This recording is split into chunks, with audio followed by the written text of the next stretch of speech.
I wanted to get your response to what the TWU, which reps the carriage drivers, has had to say about this horse rider, the one with this horse has collapsed. They say it was a neurological disease. What information do you have? There was no blood test given of this horse, so no one knows what was wrong with Ryder. But either way, this is a sick horse being forced to pull a carriage in Midtown on a very hot and humid day, and we've seen this story so many times. Every few weeks, horses are dropping dead in their stables. They are crashing into vehicles in traffic. They are collapsing on the street from being overworked or worked while sick. This is an emergency situation, and we are desperately calling on Speaker Adrian Adams, the City Council, to fast-track Bill number 573 that would finally get these abused horses off of the street and replace them with 21st century electric carriages that don't rely on abused horses who spook in traffic, injure pedestrians, and drop dead on the streets. It's a very simple solution. This has got to end. Millions of people around the world have seen the video, the horrific video of this horse on the hot pavement for over an hour with no vet care, and are outraged and cannot understand how New York City allows this. Adita, I just want to present our listeners with the other side. We spoke with somebody who drives a carriage horse, and take a listen to what she had to say about this particular incident. We have the privilege of working with living beings, and the horses are magnificent animals, and wherever you have living things that aren't cold machines, you know, they trip, they fall. Your reaction? They are literally treating them as machines. They're chaining them up in Midtown traffic, working them while they are sick. We have documentation of emaciated horses being worked, ribs jutting out, open sores, arthritis, lameness in their legs. That's exactly the point. They're treating these horses like machines. This is animal abuse happening right out in the open, and it's a shame on New York City, to our shame, that we're still allowing this when most other large cities around the world have removed horse carriages from our streets because of their cruelty, because of the public safety risks. It's 2022, not 1822. And this debate has been going on for a long time here in the city. Will it be different this time? Will we ultimately see the carriages replaced with electric carriages, machines? Look, we have a new city council, we have a new mayor. There's been one horror after another, as I said, happening every few weeks. Public awareness and outrage and education is growing. There's no place in modern-day New York City for these horses. They are being abused, they are dropping dead, they are being worked while sick. It's happening over and over again, and people have had enough. And that's why NICLAS is urgently calling on the City Council to fast-track Bill 573. This would be a win-win for everyone. It would actually provide better jobs for the drivers who don't have any benefits right now or worker protections.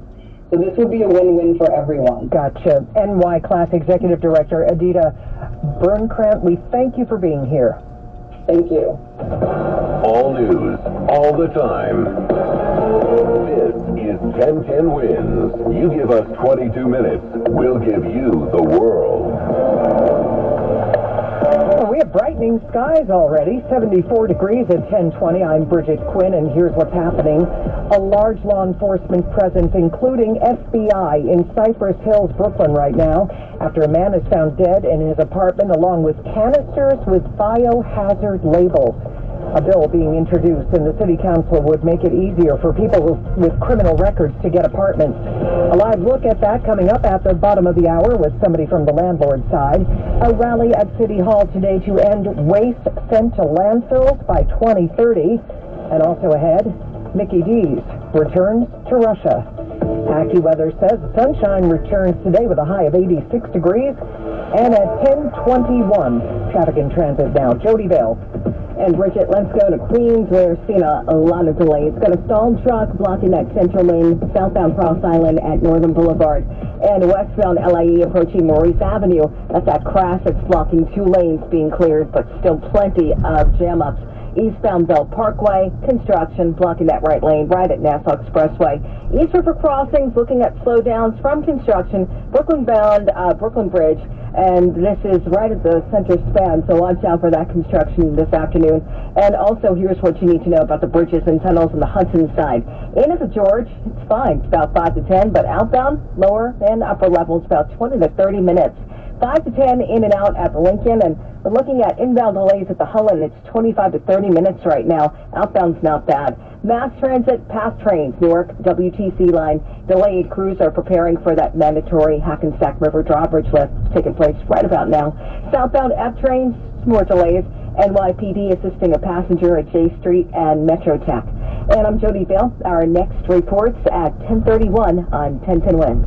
A Brooklyn man surrounded by canisters with biohazard labels has been found dead in his Cypress Hills apartment. On the scene for Newsline, our Samantha Liebman. Neighbors called him John Knish because in the 60s and 70s he owned a Knish shop here. Rita Figueres says he was a veteran. He had a lot of breathing issues. He survived cancer years ago. Police called to the apartment Wednesday at 25 101st Avenue for a wellness check, discovering the 75-year-old decomposing, sitting in a chair inside those suspicious containers and schematics for some unknown building. Workers in the store where he often played the lottery say they hadn't seen him since July 26th when he left not feeling well. Meanwhile, Figueres' husband Stephen doesn't think he could have been up to anything nefarious. People on the street had no food, anything. He walked by here, get my money, or he was a good person. The containers, however, prompting a massive response. Bags labeled hazmat sat on the sidewalk as the FBI cordoned off the whole block. Samantha Liebman, 1010 Wins in Cypress Hills, Brooklyn. And a closer live look with a law enforcement expert coming up in the next half hour here at 1010 Wins Newsline. A bill being introduced in the City Council today would ban many landlords and brokers from trying to obtain a person's criminal record so they could deny them housing. A rally in favor of this bill is being held at City Hall at 11 o'clock this morning, and Newsline will take a live look at both sides of the debate beginning at the bottom of this hour. And a rally is being held at City Hall at this hour over waste. City Council Sanitation Chair Sandy Nurse telling 1010 Wins the city needs to implement a citywide composting and waste disposal and recycling program. We want plastic and metal recycling. We want New Yorkers to be separating out this material at night or when they're putting their trash out. We want to get paper and cardboard fully separated. We should work as hard as possible. And the goal, zero waste sent to landfills by 2030. City officials are about to announce a critical World Trade Center compensation deadline. Tens of thousands of response and recovery volunteers at Ground Zero have to file claims by a month from today, September 11th, 2022. And this is unrelated to the World Trade Center Victims Compensation Fund and has different requirements for those who have or might develop exposure-related illness. An alleged member of an Islamic State group cell nicknamed the Beatles is facing terror charges and being deported from Turkey. 38-year-old Aim Davis accused of torturing and killing Western hostages. He has another court hearing in September. Wins News Time 10:25.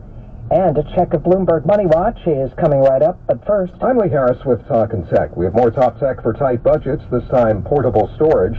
USA Today tech columnist Mark Saltzman likes the SanDisk Ultra Dual Drive Lux, starting at $11 for 32 gigs of memory. It's actually a two-in-one drive because on one end is USB-C, which plugs into most Android devices and the latest laptops and both Windows and Macs, and on the other end, a USB-A plug for legacy ports. And to save on gaming. So rather than paying $60 or $70 for each new game, Xbox Game Pass is a $10 a month subscription service that lets you play more than 100 high-quality games on Xbox, Windows PC, or some smart TVs, like some Samsung smart TVs, and no console is required. New titles are also included. Talk and Tech, I'm Lee Harris. And for more, click on podcasts at 1010wins.com.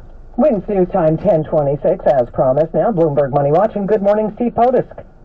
Good morning, Bridget. Well, with more people keeping a closer eye on where the money goes in these inflationary times, 2 in 5 back-to-school shoppers say that inflation will change the way they shop for the upcoming school year. The Bankrate.com survey found that 95% of those shoppers will spend more time looking for deals, and that could mean a search for coupons or sales, as well as buying cheaper brands, or maybe just using items from last school year this fall. A decline in wholesale prices in July, though, adding to yesterday's Wall Street optimism that followed the easing in consumer prices. The Dow right now ahead 297 points.